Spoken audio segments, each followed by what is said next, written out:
திருக்குறள் சொல்ல வைக்கிறேன். அதிகாரம் 1.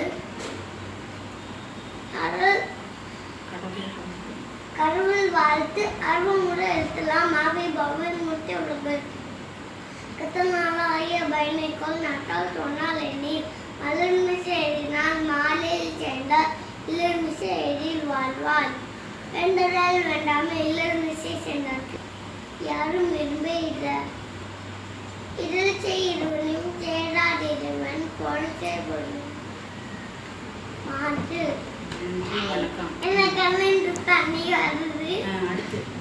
நன்றி வணக்கம். நன்றி வணக்கம். பள்ளி சேவுக்கு சப்ஸ்கிரைப் பண்ணுங்க, லைக் பண்ணுங்க, ஷேர் பண்ணுங்க, பெல் கிளிக் பண்ணுங்க.